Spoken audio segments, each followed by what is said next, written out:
Husam Zomlot, head of the Palestinian mission to the United Kingdom, to address the TUC Black Workers Conference.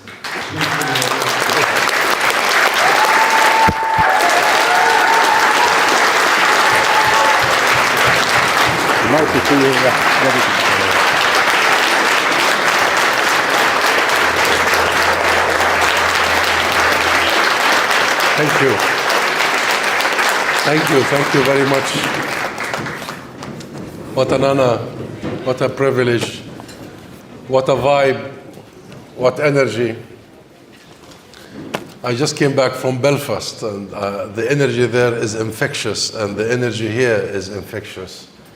And nothing we need more than this energy, this solidarity. So unionists, workers, friends, it is indeed a privilege to address this year's TUC Black Workers Conference. Palestinian and British unions and the relationship between us go back many, many decades. It is a relationship that has only grown stronger and deeper over the years. It is a relationship founded on shared values and a shared struggle for rights, for justice, and for equality. But before I go on, allow me please to thank the TUC, my good friend Paul Newark, Qudsiya Batul, to thank the TUC Race Relations Committee and our dear friend Rez Hussein, and indeed the executives, the delegates, and the members of the TUC Black Workers Conference for extending this invitation and for being with you today. And I commend, before I go on, I commend the three motions you are presenting today, and I'll be honored to follow the debate shortly. But these are motions that truly represent our values and your values. That has to do with making sure that people are not ethnically cleansed from their homes, depopulated from their land, that people have the absolute right to stay on their land, in their homes. Motions to call for the full and equal implementation of international law and arms embargo against those who violate, gross violation of international law. And a third and the last motion to protect the right to protest, the right to protest. So my friends, the situation at home is catastrophic. Nearly 2 million people in Gaza are homeless as we speak, homeless, and have been shunted from insecure temporary shelter to insecure temporary shelter as the bombs have kept dropping on them for 19 months. More than 60,000 people, mostly women and children, have been murdered as a result of this genocidal aggression. Many thousands more have died because of Israel's wanton destruction. All hospitals in Gaza are either damaged or destroyed completely. So can you imagine the number of people who died for the lack of medical services? People who have diabetes, people with kidney dialysis, need for, people with cancer. All universities are damaged completely, all. Schools, homes, agricultural land, industry, shops, businesses, infrastructure. More than 90% of bank branches have been damaged, or either completely or partially, and looted. To top it all, Israel has denied again access for humanitarian aid, that is food, water, medicine, fuel, electricity, everything for more than a month now, since they resumed the genocidal aggression. Starvation, my friends, is spreading as Israel uses famine as a weapon of war. And still Israel continues to be supported by its allies. Still, every morning we hear a politician says that we have shared values with Israel, that Israel is the closest ally. And I want these politicians to come out and tell us, what are these shared values? Why have we established the post-World War order if we didn't agree on these values, on these universal principles, on the ethos of our humanity?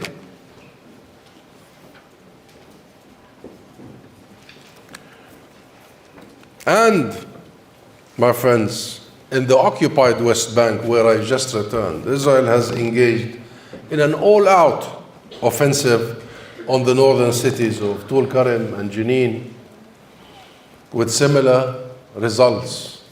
Same playbook, same toolkit.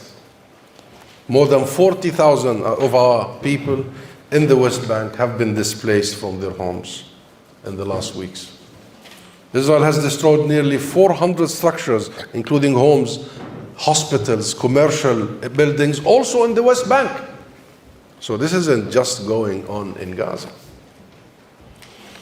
And Israeli settlers living illegally on settlements that are war crimes under international law.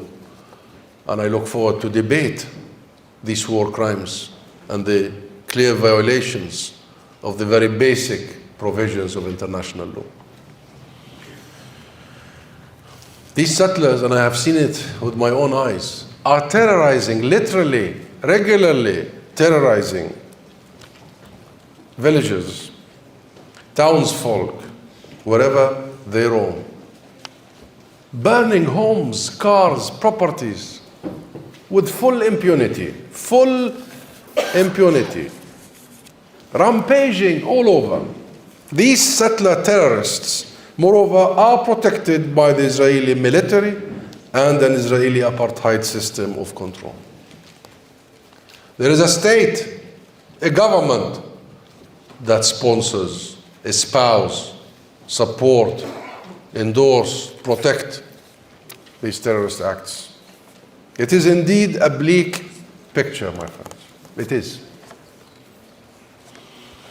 It is a picture tainted further by a supremacist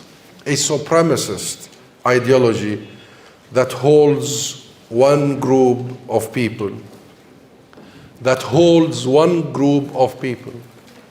because of our ethnic and religious background, to have less rights than another people, less human than other humans, less worthy than others. And on the other hand, they consider themselves to be superior. This is classic settler colonialism. Classic settler colonialism, pure and simple. The kind of colonialism that makes a very clear distinction between the civilized, between parentheses, the civilized and the savage. Sounds familiar, huh? Sounds familiar for the TUC Black Workers. And the civilized, in this background thinking, are excused. The civilized are excused for and justified in the savagery. Their mass murder, their mass destruction, and the appalling atrocities are always, for these civilized, between parentheses, are justified, ignored. Sounds familiar? That is pure racism, my friends. And the fact that this is happening in full view of the world simply beggars belief. No one on the face of earth can say we did not know. Our children in Gaza, as we speak, are able to document their own execution in real time, spreading it worldwide. So is our children in the West Bank and all over.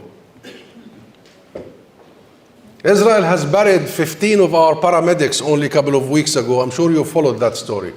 15 were executed. And of course, they tried to cover it up by saying they were suspicious. They didn't have their sirens and lights. They buried them and their cars, their ambulances, to cover up for the war crime. But then they made one mistake.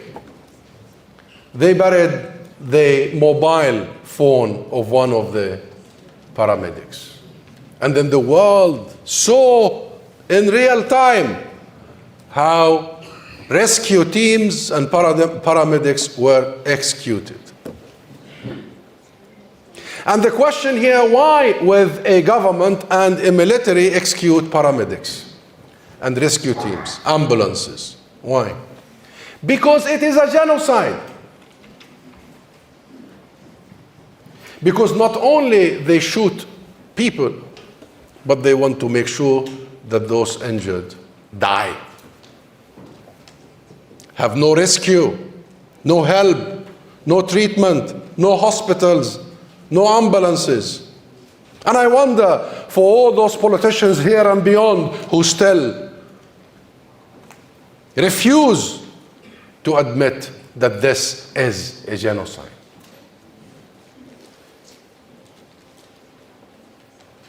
More than 200,000 of our people in Gaza either killed or maimed in the last 19 months.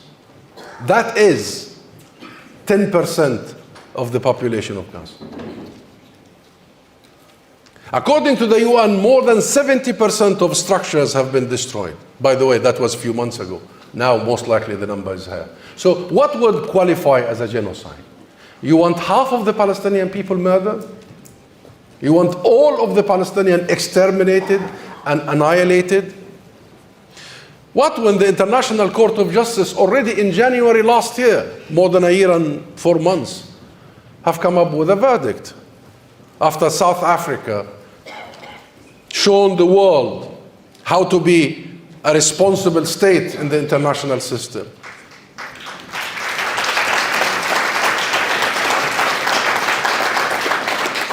South Africa went and charged Israel with the crime of genocide, and the judges of the world's court, the highest court, the International Court of Justice, ruled that the crime of genocide is plausible, and the risk of genocide is plausible, and therefore Israel has been placed officially on trial for genocide.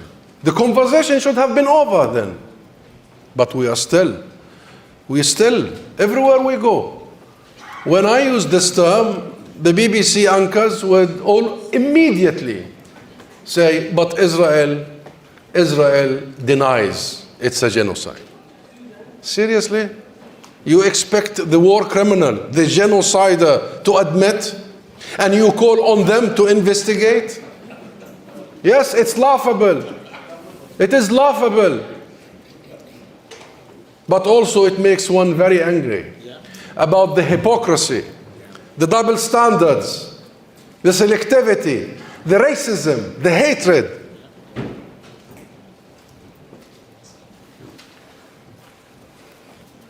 And I did, my friends, the fact that it has taken place over 19 months without any intervention will be a mark of shame, a mark of shame for all those leaders who have seen, who have understood, but have not taken an action. Shame.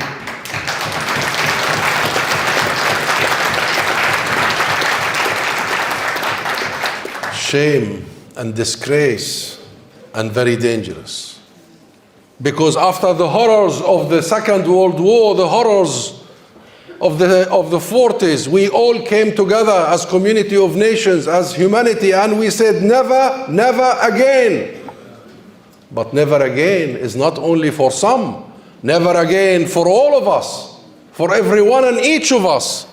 Never again people will be killed en masse. Never again they will be killed because of their color or identity or religion or height or width.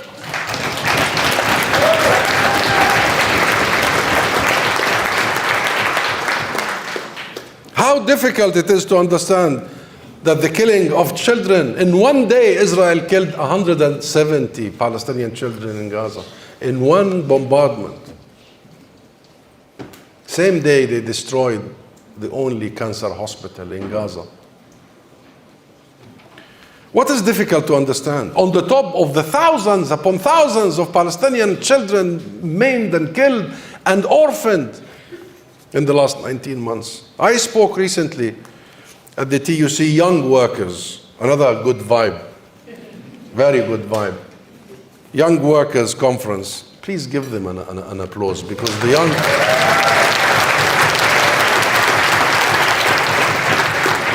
And I asked them then, my friends, I asked them then, why people cannot see our humanity? Why politicians and officials? How can people look at this and shrug, or worse, continue to send weapons or trade and cover for the country, openly calling for the ethnic cleansing of an entire people from their land? I asked a few weeks ago whether we were invisible. Because as you know, this is often what racism leaves those discriminated against. It leaves them invisible, negated, non-existent. Our concern do not register. Our feelings are not important. Our welfare is no concern. Our rights are not secured. Our rights are even denied. And our lives do not matter. Let me say this through your podium today. Our lives, Palestinian lives, matter. They matter.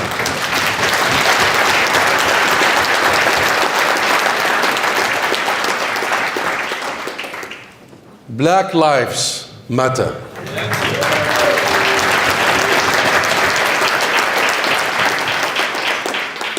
All lives matter.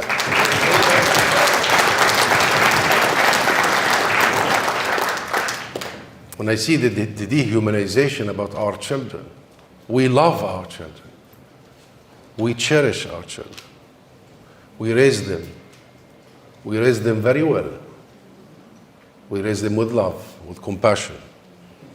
And the biggest investment we have is our children. That's why Palestine prides itself to be one of the lowest illiteracy rate in the region, if not the world, and one of the highest PhD per capita graduates worldwide.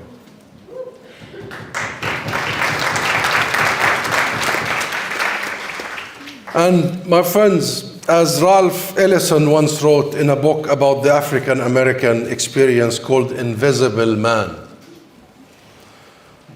he writes, I am invisible, understand, simply because people refuse to see me. They refuse to see us. They refuse to see us in the media, in the mainstream media, where the BBC even went so far as to take down a documentary about Gaza through children's eyes. Children, my friends, children. They had to take that documentary off. They refuse to see us in the halls of power all over, officials, politicians, where despite talk of law and conflict resolution and rights and ethics, some politicians still will not take the measure that need to be taken in order to end this genocide. Because what is, and the question is, What is it? What is causing all this? It has been ongoing for almost 100 years. The Nakba of 1948, when 2/3 of the Palestinian people were forced out of our homes and lands, including my own parents and grandparents. That is what is in Gaza now, where Israeli politicians from the top down have been quite clear about their intentions to erase and remove the people from their homes. This is what it is also in the West Bank. Same, where Israeli politicians from the top down again have been quite clear that they will never ever allow for a Palestinian state. They will never end their occupation. So what is it then? What is happening? What is happening is very clear. It's acts of ethnic cleansing, acts of genocide, acts of extermination, acts of annihilation. That's it. And for that to happen, to exterminate, if you believe that this whole land is yours, then the only way to do that is to cleanse the land. They've done it in the Nakba. They continue to do it since then, 77 years. This is only the last chapter. And for you to do that, you have got to dehumanize the other. You have got to criminalize the other. You have got to portray the other as the violent. And you have got to also believe in yourself and your friends that they don't exist. They are invisible. And the best way for those who support this genocide to justify it to themselves is to refuse to see us. How can you justify a genocide until or unless you don't see us? So my friends, we will make them see us. We will make them see us.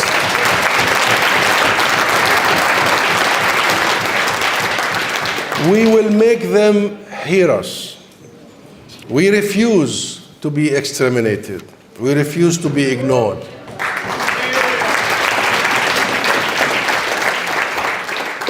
And we refuse the inhumanity, the ignorance, the hypocrisy, the arrogance. We may be invisible in some mainstream media. We may be invisible to some politicians, but we are not invisible to you.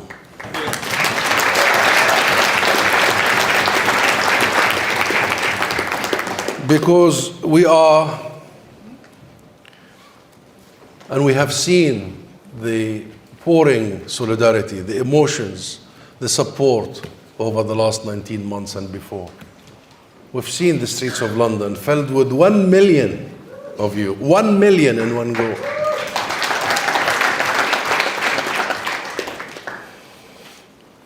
And I know this because I was there in every and each of these big.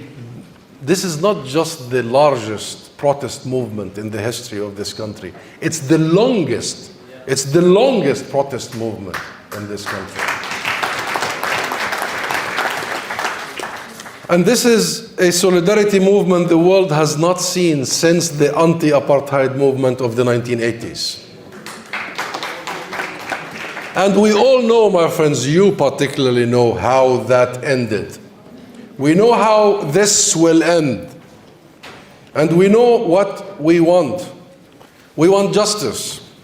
We want equality. And we want peace. We want the equal implementation of law. We expect the rest of the world to be clear-eyed here. It is not hard. You want to make a difference? You want the government and your governments to make a difference? This is what should happen. We demand a full arms embargo, and now.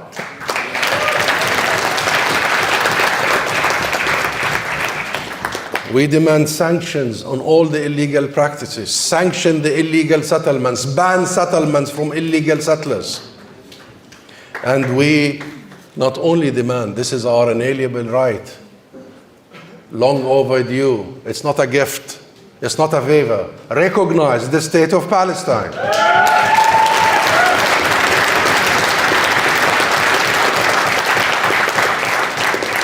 And we demand accountability. War criminals have no place in London or in New York. Their place is in The Hague, behind bars.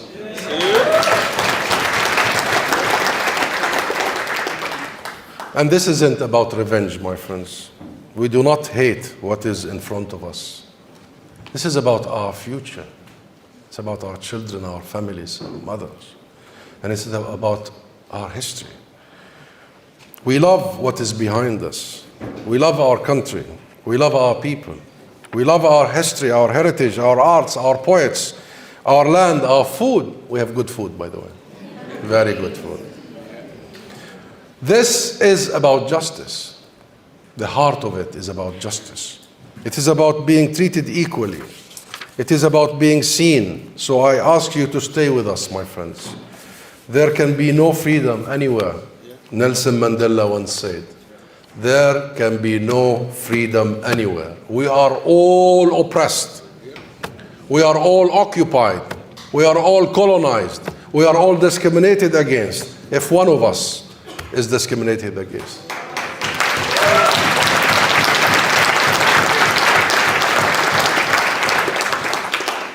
So the legend, the great Nelson Mandela said that South Africa's freedom is incomplete without the freedom of the Palestinian people, because he understands, he knows that injustice anywhere is injustice everywhere.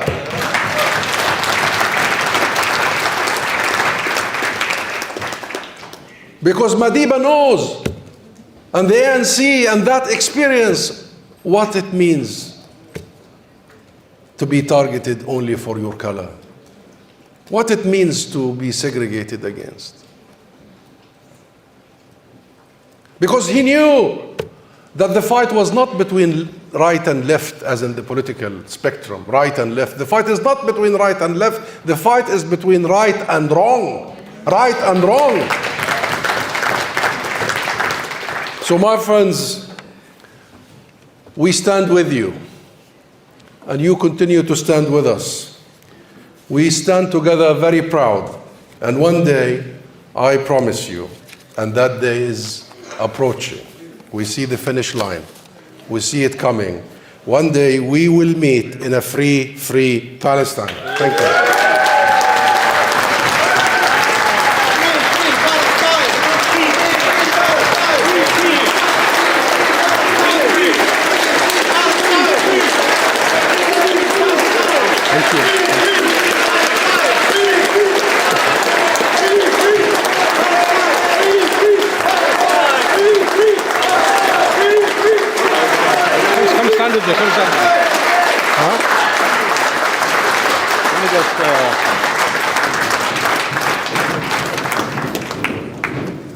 Thank you. Thank you, Ambassador. I want you to stand next to me so I can take a photo opportunity with you. And this is the chair's privilege, I guess. Yeah. Look, thank you, Ambassador, for addressing this conference and your incredible, powerful and moving address to the conference. We remain steadfast and standing in solidarity with the people of Palestine, and we do everything we can to call on this government to secure peace, including immediate recognition of the Palestinian state, and including recognition of Palestine and the end to licenses of arms trade with Israel, meeting international law. Ambassador, we not only see you, we not only hear you, we feel your pain. And we are humanists and people, we are with you, right? And you're not people that are just people of Palestine. You are a community of people that belong to this world. Let me tell you that, and we will always support and recognize you. But you and your people are the best of people. Okay? The best of people, and we will be with you forever. Okay. Thank you, conference. Another hand for the ambassador. Thank you very much. Thank you.